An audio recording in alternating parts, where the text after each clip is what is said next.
ಈ ಬಾರಿ ಫೆಬ್ರವರಿಯಲ್ಲೇ ವಿಪರೀತ ಬಿಸಿಲಿದ್ದು ಬಿಸಿಲಿನ ಪ್ರಭಾವ ಕಂಡು ಜನರು ಸುಸ್ತಾಗಿದ್ದಾರೆ. ಚಳಿಗಾಲದಲ್ಲೇ ಇಷ್ಟರ ಮಟ್ಟಿಗೆ ಬಿಸಿಲಿದ್ದು ಬೇಸಿಗೆಯಲ್ಲಿ ಗರಿಷ್ಠ ಉಷ್ಣಾಂಶ ಎಷ್ಟು ಇರಲಿದೆ, ಹವಾಮಾನ ಇಲಾಖೆ ಏನ್ ಅಂತ ಮುನ್ಸೂಚನೆ ನೀಡಿದೆ ಅನ್ನೋದರ ಕುರಿತು ಒಂದು ಕಂಪ್ಲೀಟ್ ಡೀಟೇಲ್ಸ್ ಇಲ್ಲಿದೆ ನೋಡಿ.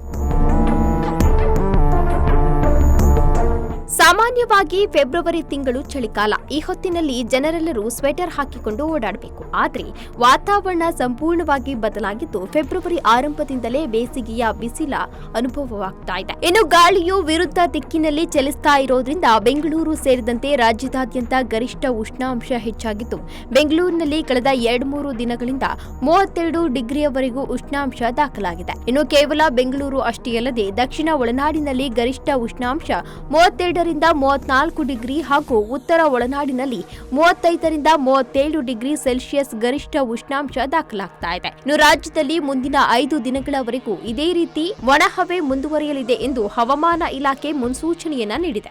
ಒಳನಾಡಿನ ಬಹುತೇಕ ಎಲ್ಲಾ ಜಿಲ್ಲೆಗಳಲ್ಲಿ ಗರಿಷ್ಠ ಉಷ್ಣಾಂಶ ಸುಮಾರು 31 ರಿಂದ 33 ಡಿಗ್ರಿ ಸೆಂಟಿಗ್ರೇಡ್ ದಾಖಲಾಗಿದೆ. ಮುಂದಿನ 7 ದಿನಗಳವರೆಗೆ ದಕ್ಷಿಣ ಒಳನಾಡಿನಲ್ಲಿ ಗರಿಷ್ಠ ಉಷ್ಣಾಂಶ ಸುಮಾರು 32 ರಿಂದ 34 ಡಿಗ್ರಿ ಸೆಂಟಿಗ್ರೇಡ್ ತನಕ ಹೋಗುವ ಹೆಚ್ಚಿನ ಸಾಧ್ಯತೆ ಇದೆ. ಕನಿಷ್ಠ ತಾಪಮಾನ ದಕ್ಷಿಣ ಒಳನಾಡಿನಲ್ಲಿ ಸುಮಾರು 15 ರಿಂದ 17 ಡಿಗ್ರಿ ಸೆಂಟಿಗ್ರೇಡ್ ಹೋಗಬಹುದು.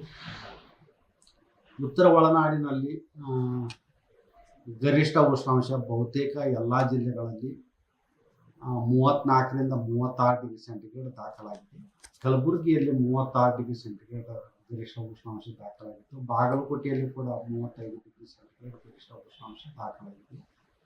ಮುಂದಿನ 7 ದಿನಗಳಲ್ಲಿ